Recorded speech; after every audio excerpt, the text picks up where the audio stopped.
पश्चिम बंगाल में second phase की voting जारी है। पहले 4 घंटे में 40% का मतदान हुआ है। यह इस वक्त की एक बड़ी खबर आपको सबसे पहले हम बता दें। आप देख सकते हैं किस प्रकार से 7 जिले 142 सीटें और इन 142 सीटों के लिए सुबह 7 बजे से वोटिंग जारी है। मतदान के लिए सुबह 5:30 बजे से ही तमाम पोलिंग बूथ पर लंबी कतारें लगनी शुरू हो गई थी। ज्यादातर बूथों पर महिलाओं की लंबी लाइनें देखने को मिली थी। साउथ 24 परगना जिले में बीजेपी उम्मीदवार विकास सरदार ने इस पर प्रतिक्रिया दी। उन्होंने कहा कि टीएमसी की गुंडों उनकी कार के शीशे तोड़ दिए, तमाम बातें। बड़ी खबर हम आपको बता दें सबसे पहले यही है कि 11 बजे तक 40% का ये मतदान का आंकड़ा निकलकर सामने आया है और जो आरोप प्रत्यारोप का दौर है वो साथ साथ में चल रहा है, वो भी हमने आपको बता दिया अभी। लेकिन बड़ी खबर यही है इस वक्त की कि जिलेवार आंकड़ा भी है और जो ओवरऑल आया है आंकड़ा वो जो है 40% के बेहद नज़दीक गया है। पहले चरण में रिकॉर्ड वोटिंग हुई थी, आप जानते हैं 93.19%, और ये राज्य के इतिहास में अब तक का सबसे बड़ा मतदान जो है रिकॉर्ड किया गया था। लेकिन ये जिलेवार आंकड़ा भी हम आपको बता रहे हैं ताकि आप समझ पाएँ कि किस प्रकार से वोटिंग हो रही है। कलकत्ता की 16 सीटें हैं, उत्तर 24 परगना की 33 सीटें हैं, दक्षिण 24 परगना 31 सीटें, हावड़ा 16, हुगली 18, नदिया 17 सीटें और पूर्व मेदिनीपुर में 11 सीटें हैं, जहां के लिए पश्चिम बंगाल की जनता आज वोट डाल रही है, अपने मताधिकार का इस्तेमाल कर रही है। तो पहले चरण के बाद दूसरे चरण में भी बम्पर वोटिंग होती दिख रही है। 11 बजे तक का आंकड़ा बताने के लिए काफ़ी है कि जब फाइनल ये आंकड़ा आएगा तो वो भी अपने आप में एक बहुत बड़ा रिकॉर्ड होगा। पश्चिम बंगाल विधानसभा चुनाव के दूसरे और अंतिम चरण के लिए ये वोटिंग जारी है। 3 करोड़ 21 लाख से ज़्यादा मतदाता आज वोट डालेंगे। इनमें पुरुष मतदाता, महिला मतदाताओं की संख्या भी बहुत महत्वपूर्ण है, जिस पर ध्यान देने की आवश्यकता है। बता आपको ये दें कि पूरी तैयारियां यहाँ पर की गई हैं। पहले चरण की तरह ही कई जो केंद्रीय सुरक्षा बलों की जो यूनिट्स हैं वो तैनात है, संख्या 2000 के पार की है। कानून व्यवस्था पर विशेष नज़र है। कलकत्ता में किस प्रकार से सबसे अधिक 273 कंपनियां लगाई गई हैं वो सब हम आपको बता रहे हैं, और जिलेवार जो आंकड़े निकल कर सामने आ रहे हैं वो भी हम आप तक पहुंचा रहे हैं, और छिटपुट घटनाएं भी निकल कर सामने आ रही हैं। हालांकि जो वहाँ पर बटालियन तैनात हो तमाम चीज़ों को हैंडल कर रही हैं, लेकिन ये चरण कई मायनों में महत्वपूर्ण है, क्योंकि इस चरण में जो किस्मत आजमा रहे तमाम दिग्गज हैं उसमें खुद मुख्यमंत्री हैं ममता बनर्जी। भवानीपुर इनकी सीट है और उनके सामने विपक्ष के नेता शुभेंदु अधिकारी भी खड़े हुए हैं, और दावा उन्होंने किया है कि जिस प्रकार से नंदीग्राम में हराया था, हालांकि नंदीग्राम से इस बार भी वो उम्मीदवार हैं, उन्होंने कहा कि जिस प्रकार से हमने नंदीग्राम में हराया था उसी प्रकार से हम उनको भवानीपुर में भी हराएंगे। तो ये तस्वीरें आप देखिए, लंबी कतारें आप देख सकते हैं। बारिश कहीं अगर हो रही है तो छाता लिए लोग खड़े हैं, गर्मी बहुत ज़्यादा है तो भी लोग जो है अपने बचाव में, लेकिन लोग आ जरूर रहे हैं। सुबह से ही लगातार लंबी कतारें देखने को मिली हैं, और महिलाओं की उपस्थिति आप देखिए। और ये जो तस्वीरें हैं बारानगर की हम आपको दिखा रहे हैं, आप समझ पाएंगे कि कितने बड़े पैमानों पर उत्साह महिलाओं के अंदर दिखाई दिया है। आप कलकत्ता से लेकर पूर्व मेदिनीपुर तक चले जाएंगे, लंबी कतारें आपको हर बूथ पर दिख जाएंगी, और ये बताने के लिए काफ़ी है कि तमाम परिस्थितियों, तमाम चुनौतियों को पार करते हुए लोग निकल रहे हैं और वोट डाल रहे हैं। आप देख सकते हैं ये एक आध जो घटनाएं सामने आई हैं, ये जूतम बाजार की, वो भी हम आपको दिखा रहे हैं। टीएमसी के जो कार्यकर्ता वो किस प्रकार से आरजीकर की जो पीड़िता है उनकी मां को भी घेरा, ये खबरें भी थोड़ी देर पहले हमने देखी थी। किस प्रकार से ये टीएमसी के समर्थक जो है किस प्रकार से भिड़े हैं, आप तस्वीरों में देख सकते हैं आप यहाँ पर। लेकिन ये अपने आप में बहुत महत्वपूर्ण हो जाता है कि ये दिया बुझने से पहले फड़फड़ा रहा है क्या, ये कहना सही होगा क्या, क्योंकि जिस प्रकार की वोटिंग पहले राउंड में हुई उसको देखकर तमाम पॉलिटिकल पंडित ये बातें करने लगे थे कि इस बार परिवर्तन होने जा रहा है, तमाम तरह की चीज़ें, और कई तस्वीरें निकलकर सामने आ रही हैं जो हम आप तक पहुंचा भी रहे हैं। आज ये आप देख सकते हैं, ये जो इस वक्त आपकी स्क्रीन पर तस्वीरें हैं उसमें तमाम इस्कॉन के जो पुजारी हैं वो निकले हुए हैं वोट डालने के लिए, और हरे राम हरे कृष्णा करते हुए ये सभी वोट डालने के लिए अपने चिरपरिचित अंदाज में झूमते हुए जा रहे हैं। और ये मैसेज है अपने आप में कि क्या सुरक्षा का माहौल दिया है। सीआरपीएफ ने, केंद्रीय सुरक्षा बलों ने, सभी स्वतंत्र और बहुत रिलैक्स होकर सभी गाते बजाते वोट डालने जा रहे हैं। ये अपने आप एक कितना महत्वपूर्ण, कितना बड़ा दिन आज पश्चिम बंगाल के लिए हम देख रहे हैं। पहले राउंड में जबरदस्त वोटिंग, दूसरे राउंड में देखिए क्या उत्साह वोटर्स में दिखाई दे रहा है। आप देख सकते हैं ये तमाम जो लोग हैं वो किस पैमाने पर घरों से निकल रहे हैं। ये भाजपा प्रत्याशी अर्जुन सिंह की तस्वीरें हैं, आप देख सकते हैं ये वोट डालने के लिए जब पहुंचे वो भी हम आपको दिखा रहे हैं। साथ साथ में बड़ी खबर के माध्यम से, इलेक्शन ब्रेकिंग के माध्यम से हम आपको ये भी बता रहे हैं कि कहां पर कितनी वोटिंग 11 बजे तक हुई है। बता आपको ये दें, उसके बाद 1 बजे तक का जो आंकड़ा आएगा आप एक्सपेक्ट कर सकते हैं कि वो आंकड़ा आपको 50% के आसपास का दिखाई देगा। तो उत्साह गजब का दिखाई दे रहा है। महिलाओं की लंबी कतारें सुबह से देखने को मिल रही हैं और जो तैयारियां की गई हैं वो भी हम आपको बता रहे हैं। जो पर्यवेक्षक लगाए गए हैं, 95 पुलिस पर्यवेक्षक हैं, 100 से ज़्यादा वे पर्यवेक्षक तैनात किए गए हैं। हुगली जिले की गोगाहाट सीट पर बता दें आपको कि सबसे कम 5 उम्मीदवार हैं, बाकी सबसे ज़्यादा उम्मीदवारों की बात करें तो वो भांगड़ सीट है जहां पर 19 कैंडिडेट्स हैं। तो ये कुछ आंकड़े हैं दिलचस्प जो हम आपको बता रहे हैं, लेकिन इस चरण में कई दिग्गज अपनी किस्मत आजमा रहे हैं।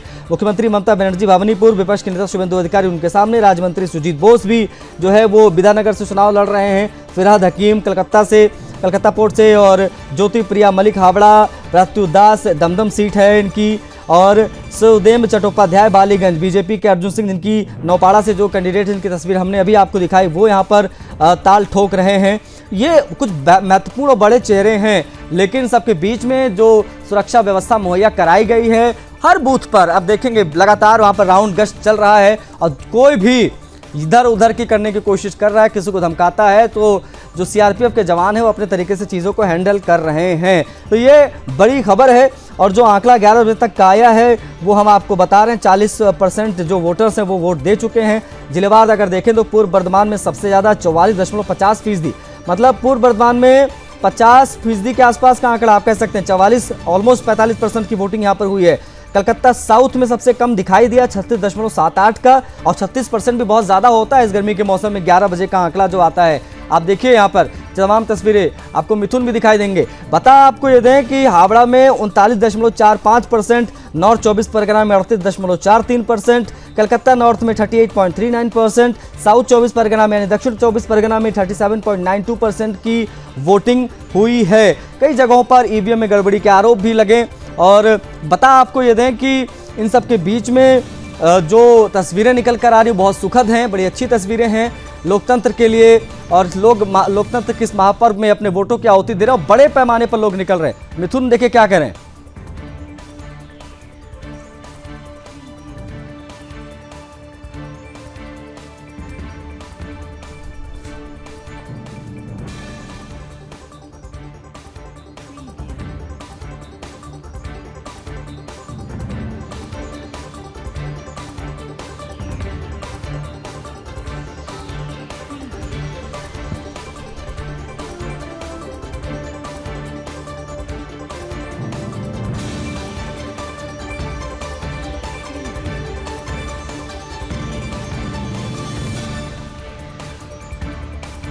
तो बता दें आपको कि बड़े पैमाने पर वोटिंग जारी है। नदिया में बीजेपी एजेंट पर टीएमसी के समर्थकों ने हमला किया कि ये खबर आई निकलकर सामने। साथ साथ में एक खबर थोड़ी हैरान करती है कि टीएमसी वर्कर्स ने आरजीकर रेप पीड़िता की मां को भी घेर लिया था। उनको भी बीजेपी ने कैंडिडेट बनाया है। उनको किस प्रकार से रत्ना देवनाथ को घेरा गया वो तस्वीरें भी हम आपको आगे दिखाएंगे। लेकिन ये बहुत महत्वपूर्ण हो जाता है समझना तमाम चीज़ों को, क्योंकि बड़े पैमाने पर लोग अपने घरों से निकल रहे हैं वोट डालने के लिए। बता दें आपको कि हमारे साथ चर्चा के लिए कौन कौन से जो गेस्ट हैं वो कनेक्ट हो गए। तपोष बीजेपी के प्रवक्ता हमारे साथ कनेक्ट हो गए। तपोष स्वागत है आपका। हमारे साथ राम प्रकाश पांडे जी हैं, टीएमसी के नेता हैं। राम प्रकाश पांडे जी आपका भी बहुत स्वागत है। सुरेंद्र स्वामी जी हैं, राजनीतिक विश्लेषक। सुरेंद्र स्वामी जी आपका भी बहुत स्वागत है। और संगीता झा हमारी ब्यूरो चीफ पश्चिम बंगाल से कनेक्ट है, उनसे बात करेंगे। सबसे पहले संगीता बताइए 11 बजे तक का आंकड़ा क्या कह रहा है? 40% के आसपास की वोटिंग दिखाई दे रही है। क्या उत्साह वोटर्स में आप देख पा रही हैं? बिल्कुल आशीष, देखिए 23 तारीख का दिन आपको याद होगा जब हम देख रहे थे कि किस तरह से जो आंकड़ा जो है, जिस तरह से वोटिंग फीसदी है काफी ज्यादा देखी जा रही थी। ठीक उसी तरह देखिए आज भी जो आंकड़ा हमने पहले देखा, सुबह थोड़ी सी धीमी थी, लेकिन इसके बाद जिस तरह से आंकड़ा जो निकलकर सामने आ रहा है, वोट देने के लिए लोग घरों से निकल रहे हैं और खासकर देखिए ग्रामीण इलाकों में जो है सबसे ज्यादा वोटिंग हो रही है। जैसा कि थोड़ी देर पहले आप बता रहे थे कि पूर्वी बर्धमान में जो है वहां पर काफी ज्यादा वोटिंग हुई है, 40% से ज्यादा अभी तक वोटिंग हो चुकी है। यानी कि ये कह सकते हैं कि अभी तक जो है 12 बजे तक मुझे लगता है 50% तक वोटिंग उधर हो गई होगी। और जहां तक 11 बजे का ये आंकड़ा है तो बाकी जगहों पर जहां पर 39 है, कहीं 38 है, तो ऐसे जो बूथ है उन बूथों में जाहिर सी बात है 40% से ज्यादा यानी कि 45% के आसपास तक वोटिंग हो चुकी होगी। तो इस बार का जो मतदान है सबसे ज्यादा अहम देखिए इसलिए हो जाता है क्योंकि देखिए आज भी हम छिटपुट जो घटनाएं जो है, हिंसा जो है वो देख रहे हैं। नदिया से लेकर देखिए हुगली के कुछ जगहों पर हिंसा की घटनाएं हमने देखी, भांगड़ में छिटपुट घटनाएं देखी, लेकिन बाकी जगहों पर जिस तरह से घटनाएं होती थी वो इस बार नहीं देखी गई। बाली विधानसभा में हमने देखा कि कुछ जगहों पर हिंसक जो है हिंसा करने की कोशिश की गई, लेकिन जिस तरह से सुरक्षा व्यवस्था इस बार की गई है, जिस तरह से केंद्रीय एजेंसियां जो हैं वो तैनाती, उनकी जो तैनाती है वो बिल्कुल ही सख्त है और जगह जगह वो पहुंचकर ऐसी किसी भी चीजों को बिल्कुल डंडे बरसाना हो या फिर उठा के लेके जाना हो, केंद्रीय एजेंसियां जो है वो पूरी तरह से सख्ती के साथ लागू कर रही है। अभी कुछ देर पहले ही मैं भवानीपुर विधानसभा में देखिए आशीष अभी मौजूद हूँ। अभी थोड़ी देर पहले ही जो सुरक्षा के लिए जितने भी यहाँ पे तैनात है, आप मेरे पीछे भी देख सकते हैं, लोगों की काफी ज्यादा कतारें लगी हुई है। थोड़ी देर पहले ही यहाँ पर जो है लोग नहीं पहुंचे हुए थे, अभी देखिए लंबी कतारें अचानक से लग गई है। यानी कि लोग घरों से निकलकर वोट देने के लिए आ रहे हैं। महिलाएं भी बढ़ चढ़कर सबसे ज्यादा देखिए, हमने पिछली बार भी देखा था महिलाओं की संख्या जो है मतदान करने के लिए ज्यादा थी। इस बार भी सुबह से हम वैसी ही तस्वीरें देख रहे हैं। आप मेरे पीछे भी देख सकते हैं कि वोट देने के लिए महिलाएं बढ़ चढ़कर आ रहे हैं। ठीक है और संगीता आप हमारे साथ बने रहिएगा। हमारे साथ सुरेंद्र स्वामी जी भी, उनसे भी बात करेंगे। सुरेंद्र सर, 4 घंटा 40% वोटिंग, जबरदस्त उत्साह देख रहे हैं आप दूसरे राउंड में भी। किस प्रकार से आप नजरें बनाए हुए हैं सर पश्चिम बंगाल पर इस बार? नहीं, वोटिंग तो जबरदस्त हो ही रही है और खबरें ये हैं कि मुस्लिम्स तो धुआंधार वोटिंग कर रहे हैं, बम्पर वोटिंग कर रहे हैं और हिंदू अभी अपने घरों से उतनी स्पीड से निकले नहीं हैं। तो इस सेकंड फेज में 50 सीटें ऐसी हैं करीब करीब जो भारतीय जनता पार्टी किसी न किसी चुनाव में जीती है जी। इसका मतलब साफ है कि 142 सीटों में सिर्फ 50 सीटें ऐसी हैं जिसमें भाजपा का स्टेक है। बाकी सीटों पे तो उनके जीतने का मुझे लगता नहीं कोई चांसेस है। तो अब इन 50 सीटों पे कितनी वोटिंग हुई है? अगर यहाँ बम्पर वोटिंग हुई है, क्योंकि यहाँ हिंदू वोट थोड़े ज्यादा हैं, अगर यहाँ बम्पर वोटिंग हुई है हिंदुओं की, तो ये उम्मीद लगाई जा सकती है कि भाजपा इस कंटेस्ट में है। और अगर वहां पे बम्पिंग वोटिंग नहीं हो रही है, बम्पर वोटिंग, और लोग घर से बाहर नहीं निकल के आ रहे हैं, तो फिर ये जो उम्मीद फर्स्ट फेज ने जगाई थी वो उम्मीद खत्म हो जाएगी। मेरा तो अपना ये असेसमेंट है। ठीक, क्योंकि फर्स्ट फेज में बहुत अच्छी वोटिंग हुई है और सेकंड फेज जो है इसमें SIR के भी ज्यादा वोट कटे हैं, इसी फेज में ज्यादा वोट कटे हैं और घुसपैठिए और जो भी आप किसी भी रूप में देख लीजिए, मुसलमानों को जिस भी रूप में उनके ज्यादा वोट कटे हैं इस एरिया में, तो वो बहुत दबा के वोटिंग कर रहे हैं, उसको कवर करने की कोशिश कर रहे हैं लॉस को। तो अब बस इसी पे सारा खेल है भाजपा। ठीक, ओके सर, आप प्लीज बने रहिएगा। बीजेपी और टीएमसी भी हमारे साथ कनेक्ट है, उनसे भी हम बात करेंगे। तपोश हैं भारतीय जनता पार्टी के प्रवक्ता, उनसे भी बात करेंगे। तपोश, 93% से ज़्यादा की वोटिंग, रिकॉर्ड वोटिंग हुई है पूरे पश्चिम बंगाल के इतिहास में पहले चरण में, और दूसरे में भी ज़बरदस्त उत्साह दिखाई दिया है। इन तमाम वोटर्स के उत्साह को देखते हुए आप लोग ये कह रहे हैं कि भाई ये बीजेपी के पक्ष में वोटिंग हो रही है, लेकिन अभिषेक बनर्जी कह रहे हैं कि भैया चौथी बार हम सरकार बनाने जा रहे हैं, वो भी बड़े आश्वस्त हैं। किस प्रकार से आप लोग देख रहे हैं दूसरे चरण को? प्रतिक्रिया क्या है अब तक के इस मतदान प्रतिशत पर? तपोश, देखिए, सबसे पहले तो बता दूं कि जो आप अभी फोटो दिखा रहे थे, इस्कॉन के जो सन्यासी लोग हरे रामा हरे कृष्णा करते हुए जा रहे थे और वहां पे वोटिंग करने के लिए जा रहे थे, तो इस्कॉन जो है वो उन्होंने हमें समर्थन दिया है। गोड़िया मठ जो है उन्होंने हमें समर्थन दिया है। रामकृष्ण मिशन में आपने देखा ही था कि प्रधानमंत्री जी खुद वहां मौजूद थे, और भारत सेवा आश्रम इन्होंने, तो ये जो 4 बड़े वहां के आश्रम्स हैं, उन्होंने, वो खुद ये चाहते हैं कि ये बदलाव हो और भाजपा आए, और इन्होंने खुल के समर्थन दिया है। आप जिनकी अभी वीडियो फुटेज अभी कुछ देर पहले दिखा रहे थे, तो ये साफ संकेत दिखाता है कि किस तरीके से हमारा रुझान हमारे हिंदुत्व की तरफ, हमारी जो बढ़ती हुई शक्ति है, और हिंदुत्व जिसको कि आप हिंदू बोलिए तो वहां पीछे की तरफ ढकेल दिया गया था, तो वो जो है वो अब धीरे धीरे बंगाल में वो अपने लेवल पे आ रहा है, और बाकी चीजें हो रही हैं। हमारे साथी प्रवक्ता जी ने जो ठीक है, ओके तपोश, मैं लौटूंगा और हम पश्चिम बंगाल पर लगातार बात करेंगे, लेकिन चलेंगे अब इस बीच हम हरदोई, जहां पर गंगा एक्सप्रेसवे का उद्घाटन हो रहा है। प्रधानमंत्री मोदी, मुख्यमंत्री योगी आदित्यनाथ की उपस्थिति आप देख सकते हैं। तो ये बहुत बड़ा दिन है आज पूरे उत्तर प्रदेश के लिए। आप पीछे दोनों उप मुख्यमंत्रियों को भी देख सकते हैं।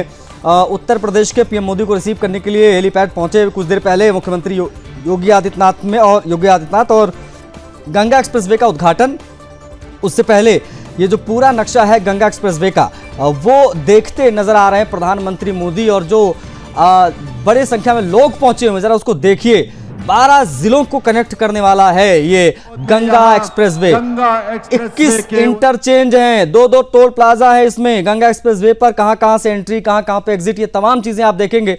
लेकिन हरदोई में जो तैयारियां की गई वो देखिए, गंगा एक्सप्रेसवे बनकर तैयार है। आज इसका उद्घाटन करने के लिए प्रधानमंत्री मोदी यहां पर पहुंचे हुए हैं। हरदोई से ये लाइव तस्वीरें हम आपको दिखा रहे हैं। देश के यशस्वी प्रधानमंत्री श्री नरेंद्र मोदी जी का देवियों सज्जनों,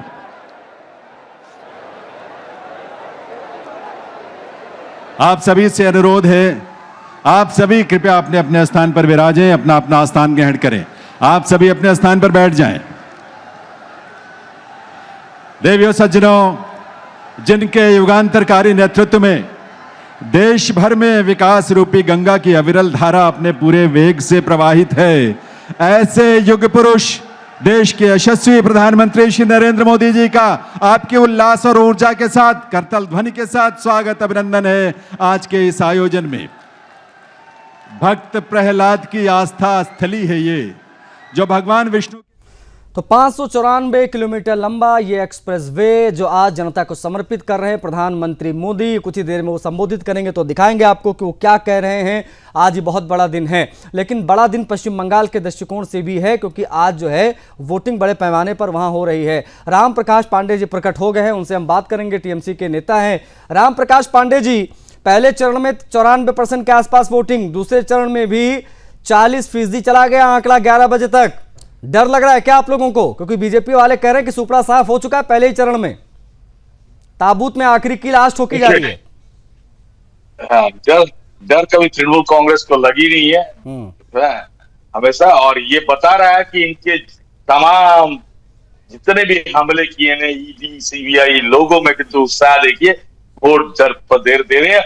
और पश्चिम बंगाल की जनता ने मन बना लिया है कि चौथी बार मुख्यमंत्री ममता बनर्जी को बताए, और पश्चिम बंगाल को हेव दृष्टि से देखने वाले को 29वीं की गद्दी भी ला दे। हाँ, इन्हें पता है 26 में जीत के आएगी या 26 में ही गद्दी लेगी। हाँ भैया, 152 में से 110 सीटें तो पहले बीजेपी जीत चुकी है पहले चरण में, अमित शाह जी ने कहा है। दूसरे चरण में भी मामला खत्म है। अभी तो काउंट ही नहीं है। अरे 110 से 120 तो हम जीत चुके हैं, उनके बोलने से हो गया। 152 में आप 120 जीत गए हैं, 110 वो जीत गए हैं, ये तो 200 से ज्यादा सीटें हो गई हैं। वही तो बोले ना, तो आइए तो बोले, अमित जिस जगह से चुनाव हुआ था, अमित शाह जी का चेहरा भी नहीं पहचानते होंगे ठीक से सर। हाँ, नॉर्थ बंगाल की जो चाय बगाने के इलाके हैं वहां पर आदमी पहचानते भी नहीं होंगे। हाँ ठीक है, ओके, उनको बोलने से हो गया क्या? किंतु ममता बनर्जी को चाय बगान के अंदर घुस के गलियों में जाती है। हाँ। ममता बनर्जी अपनी भवानीपुर सीट तो बचा नहीं पा रही है पांडे जी, जगह जगह ममता बनर्जी भवानीपुर तो बचा नहीं पा रही है। उसको लेकर तमाम जो है गणित लगाया जा रहा है कि ममता बनर्जी जैसे नंदीग्राम हारी थी वैसे भवानीपुर भी हार रही है। देखिए, वो आपका मीडिया का काम है और इनका काम है, दोनों वही है। और भवानीपुर में ममता बनर्जी किस तरह से जीत के आएगी वो देखिएगा। हाँ, नहीं, जैसे वो नंदीग्राम में जीती बनाते थी, रहिए। जीत जैसे पिछली हमारी बार पक्की नंदीग्राम है। में जीती थी, 2000 वोट से जीत गई थी शायद। वो नंदीग्राम में लोड शेडिंग पर जीती थी, हाँ। 1.5 घंटा पहले अनाउंस हो गया था, किंतु हमने थोड़ा संयम बरत लिया था और ममता दीदी ने बोला संयम बरतो। नहीं, अच्छा, ये भी इनसे बड़ी गजब डरना बात नहीं है है। सुरेंद्र स्वामी सर, ये सरकार लोग हमारी जीती हुई टीएमसी है। वाले संयम की बात कर रहे हैं। ये संयम शब्द इनके डिक्शनरी में कहाँ है? मैंने आज तक नहीं देखा। ये अभी से उत्पात मचा रहे हैं इन्होंने। आरजीकर मेडिकल कॉलेज की पीड़िता की मां तक को नहीं छोड़ा, उनको भी घेर लिया आज इन लोगों ने। अब ये संयम की बात कर रहे हैं। इनकी फ्रस्ट्रेशन किस प्रकार से आप देख रहे हैं? ममता बनर्जी भी बौखलाई दिखी है पूरे इलेक्शन में। बोल रहे हैं कि मैं बोला आरजी का पीड़ित के मां को। पांडे जी रुकिए, अरे पांडे जी रुकिए, बाहर मत आ जाना। ठीक है, हो गया कि किसी की बच्ची की अदालत कर रहे, उसको चुनाव मैदान में रहे हैं, उसका चिथड़ा उड़ाने के लिए। वाह, मैं ये जो आपके चेहरे का गुस्सा है, जो फ्रस्ट्रेशन है आपका, वो समझ रहा हूं मैं कि कितने ज्यादा आप जो है व्याकुल हो गए अभी से, इतना ज्यादा परेशान दिख रहे हो। नहीं तो उसका जवाब है सर अभी देखिए, अभी डरिए मत, अभी मत घबराइए सर। सुनिए, मेरी पर्सनल सजेशन है कि अभी मत घबराइए। मुसलमान जो आपका वोटर है वो बहुत एकजुट होकर वोटिंग सुबह से कर रहा है। क्या पता जो है 2-4-10 सीटें बढ़ जाए आपकी। परेशान मत होइए, जमानत जब्त नहीं होगी आप लोगों की।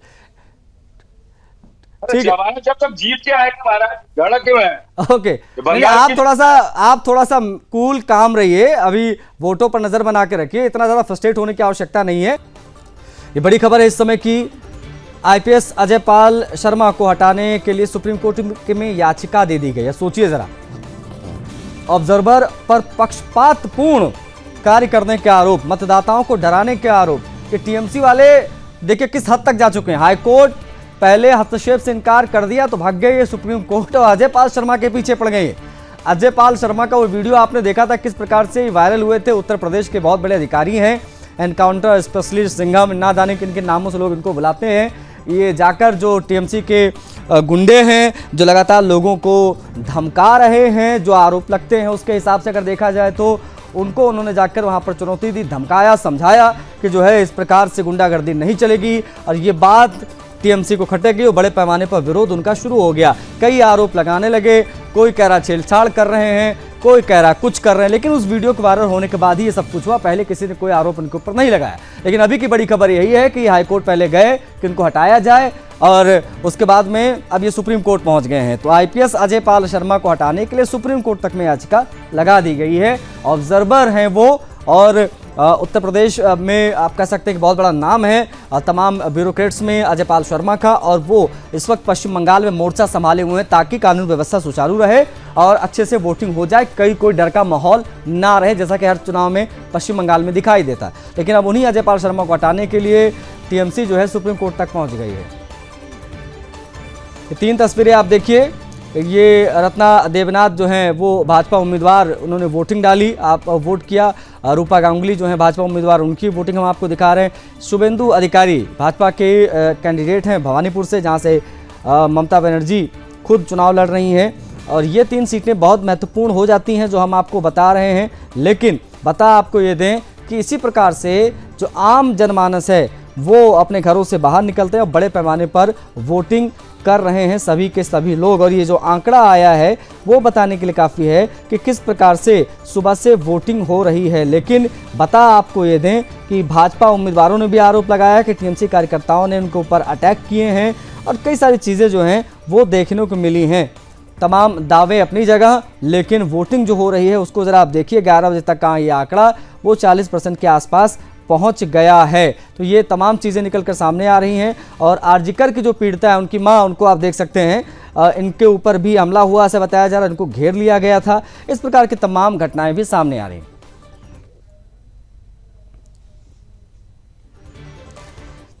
सुरेंद्र स्वामी जी हमारे साथ लगातार बने हुए हैं, बीजेपी हमारे साथ है, टीएमसी हमारे साथ है, हमारी जो ब्यूरो चीफ वो अभी हमसे डिस्कनेक्ट हुई हैं, लेकिन हम उनसे भी जुड़ने की कोशिश करेंगे। लेकिन सुरेंद्र स्वामी सर, आप किस प्रकार से देख रहे हैं टीएमसी के चौथी बार सरकार बनाने के दावे को? इतना बल उनको कहां से मिल रहा है? आफ्टर एसआईआर भी वो इतने आश्वस्त क्यों है? नहीं, देखिए, आश्वस्त की बात नहीं है। जहां पर भी 20% से ज्यादा मुस्लिम पॉपुलेशन हो जाती है जी, और क्योंकि वो भाजपा को वोट नहीं देती है, तो वहां पे हिंदू वोटों को संगठित करके और उनके जाल से छुड़ाने में इतना आसान खेल नहीं है। और यही कारण है कि पिछले 15 वर्षों से और उससे पहले सीपीएम और उससे पहले कांग्रेस, वहां कभी भी भाजपा अपना पैर नहीं जमा पाई। जहां मुस्लिम पॉपुलेशन 20% या इससे कम है जिन राज्यों में, वहां भाजपा आगे पीछे सरकारें बना रही है।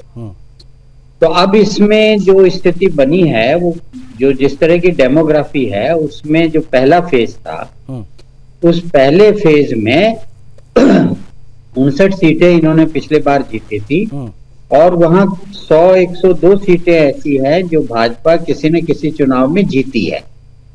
मतलब एक साथ नहीं जीती है, पर कभी कोई सी जीती है, कभी कोई सी जीती है। और वहां पे जो एसआईआर में वोट भी कम कटे हैं पहले फेज में, और जो भी सत्ता में सरकार होती है तो वहां पे वो लोग ट्रांसफर के, मरे हुए के, सबके अर्जे फर्जी वोटिंग खूब करते हैं। तो अगर वो सब निकाल दें, और जिस तरह की जो 93% वोटिंग आप बता रहे हैं, तो उसको हम परसेंटेज के हिसाब से निकालते हैं तो करीब 86% वोटिंग आती है। तो मतलब पिछले बार की एवरेज बंगाल की 83 थी, 86 है, तो 3% स्वामी सर, अभी मैंने आंकड़ा निकाला है, पहले चरण में 42,08,771 नाम कटे हैं और दूसरे चरण में 28,76,022 ये संख्या है जो एसआईआर में नाम कटे हैं। तो पहले फेज में ज्यादा नाम कटे, करीब 42 लाख के आसपास का आंकड़ा है। नहीं, टोटल नाम तो 90 लाख कटे हैं ना। हाँ, मैं पहले चरण की बात कर रहा हूँ। हाँ, नहीं, टोटल वोट तो 90 लाख कटे हैं ना। हाँ, 92 के अराउंड। ये जो आप बता रहे हैं ये खाली वो हैं जो ट्रांसफर्ड और जो जिनकी डेथ हो चुकी है। इसके अलावा जो बाद में 27 लाख वोट और कटे हैं ना, वो आप शायद नहीं उसको ले पा रहे हैं उस आंकड़ों में। तो इसीलिए हम कह रहे हैं कि अगर 93% वोटिंग हुई है, इसका मतलब हिंदुओं ने टक्कर दी है। ये खाली भाजपा का चुनाव नहीं है। मेरा अपना असेसमेंट ये है कि इस चुनाव में हिंदू एक आखिरी कोशिश कर रहा है कि वहां पे वो जो अपनी सभ्यता, संस्कृति, अपने रहन सहन को बचा पाए, और उसका जो वो एक दबाव में जो रहता है वहां पे मुस्लिम पॉपुलेशन के, उससे अपने को छुटकारा दिलाए। उसी लिए वोटिंग हो रही है। भाजपा की जगह अगर कोई और पार्टी होती इतनी मजबूती से, तो वो उसके लिए वोट करते। तो ये जो वोटिंग है, ये वोटिंग सिर्फ इसीलिए हो रही है। लेकिन जो सेकंड फेज है, उस फेज में हिंदुओं की जो संख्या, मतलब हम भाजपा कहने लगते हैं, वो 50 सीटें हैं जहां वो इन्फ्लुएंस कर सकते हैं वोटिंग को। तो अगर उन 50 सीटों में भी फर्स्ट फेज की तरह बम्पर वोटिंग हुई, तो भाजपा 135-40 के आसपास पहुंच जाएगी। अच्छा। और आपको तो मालूम ही है कि उस स्थिति में इस बार नहीं तो 2 महीने बाद सरकार बना लेगी। लेकिन तब एक आमने सामने टक्कर हो जाएगी अच्छी। अब देखने की बात यह है, बीजेपी के बैठे हुए हैं यहाँ पे प्रवक्ता। ठीक है, मैं जहां तक आपकी बात समझ पा रहा हूं कि आप ये कह रहे हैं कि कुछ भी लैंडस्लाइड विक्ट्री जैसा आपके हिसाब से नहीं होने जा रहा, नेक टू नेक फाइट है। और ये भद्रलोक जो कहते हैं कि भाई वो ममता बनर्जी के साथ रहा है, तो बीजेपी प्रवक्ता को मालूम है अगर भद्रलोक में इनकी सेंध लग गई है, तो आज की इस वोटिंग में 30, अगर ये 30-35 सीटें पार कर जाते हैं, तो मुझे लगता है कि तब अच्छा दिलचस्प स्थिति बनेगी दोनों दलों की। तो ये मैं मान के चल रहा हूं। इतना ही खेल है। आज बीजेपी को सिर्फ 35-40 सीटें लेनी है बस। अगर वो ये इतनी सीटें ले पाती है, तो ये मतलब बराबरी में आके, वो कहते हैं ना, बीच की लाइन पे आके खड़े हो जाएंगे ये लोग भी। लेकिन वन साइडेड इलेक्शन ये नहीं है, किसी भी हालत में नहीं है, क्योंकि इतने जोश से जब लोग आके वोटिंग करते हैं, तो ये ऑब्वियस है कि वो परिवर्तन के लिए है। और जो परिवर्तन है वो मुस्लिम्स को तो चाहिए नहीं, वो तो हिंदुओं को ही चाहिए। तो जब हम कहते हैं महिला वोटें भी दीदी को देती हैं, तो महिला में आप मुस्लिम महिला निकाल के देखिए ना भाई, वो तो देती है ना, उनका तो कोई झगड़ा ही नहीं है। जो 27-30% वोट है, वो महिला हो, पुरुष हो, किसान हो, युवा हो। ठीक है, मतलब एक चीज समझ में आई, एक पूरा का पूरा चुनाव पहचान आधारित चुनाव है और देखना होगा कि किसका पलड़ा भारी रहता है।